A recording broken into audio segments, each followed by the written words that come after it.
It's just, you got to understand those are linked in this mission that you're currently working on. I mean, do not neglect the fact that they're part of a combined thought process. All right? Just saying.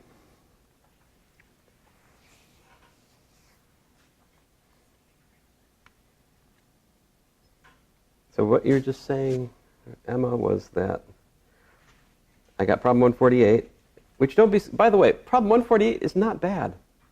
Do not be scared of 148. After next class, it's a piece of cake. It really is. So tomorrow I will explain basically how to do that. I can summarize what's going to happen. Next class, I will show you how to find an associated quadratic form to those formulas. Then you look at the quadratic form and you calculate its eigenvalues by finding the matrix of the form and doing the usual eigenvalue calculation. From those eigenvalues, you can answer the question. That's it. That's it. Problem 149. This is actually old news. We got a 2 by 2 matrix.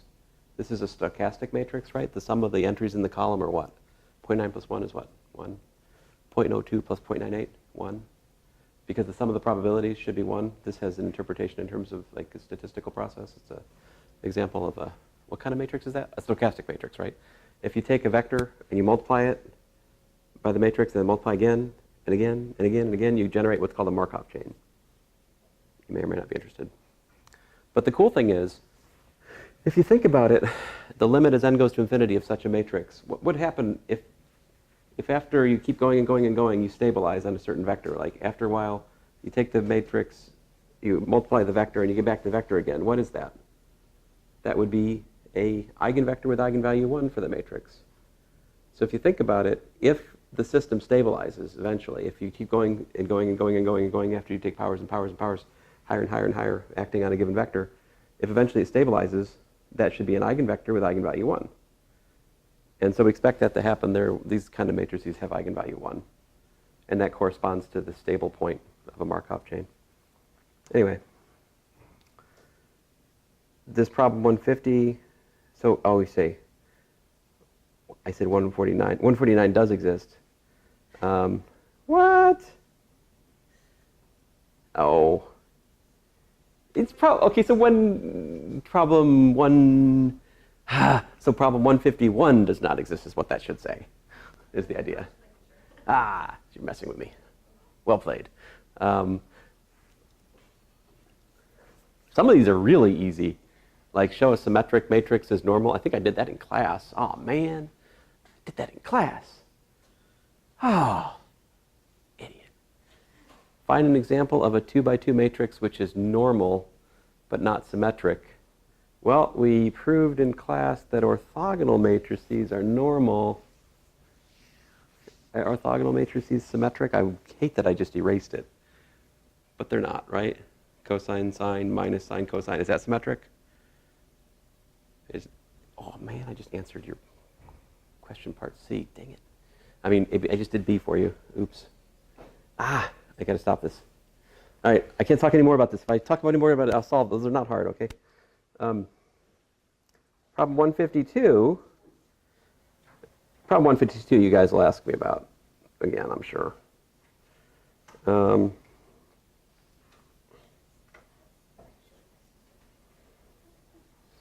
How about problem 155?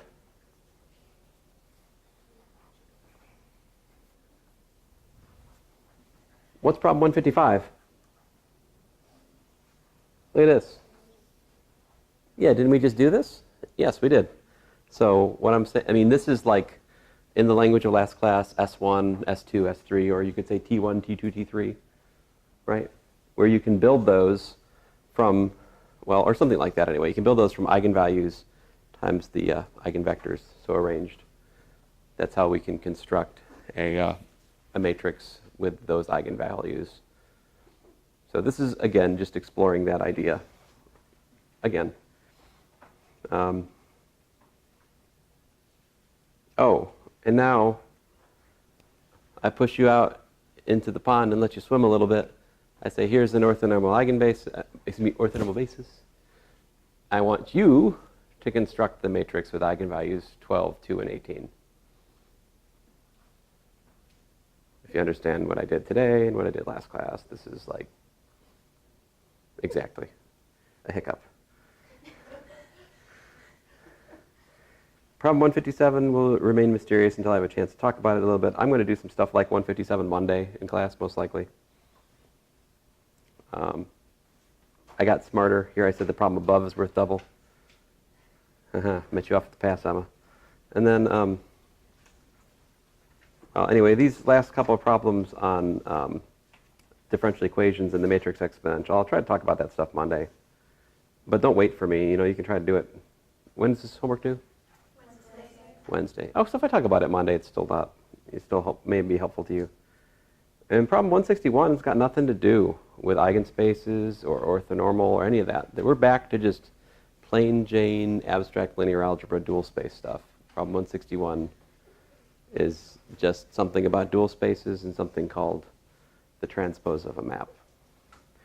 This star here, unfortunately, I mean, this is the danger. We use star for adjoint, and we use star for this. Oh, actually, I didn't use it, but we use star for the dual space. The dual space is not the adjoint. This is a completely separate use of star, unfortunately.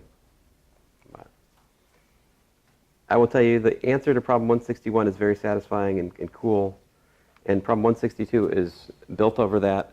It explores this mapping S that you construct in problem 161. It turns out it is intimately tied to the behavior of T. In particular, you can prove the following things. T is surjective. That means S is injective. If S is injective, T is surjective. If T is an isomorphism, well, that's true if and only if S is. Of course, if you got A and B, right? If you have A and B, then this becomes pretty easy when you count the dimensions involved. But anyway, so that's mission 9 in a nutshell.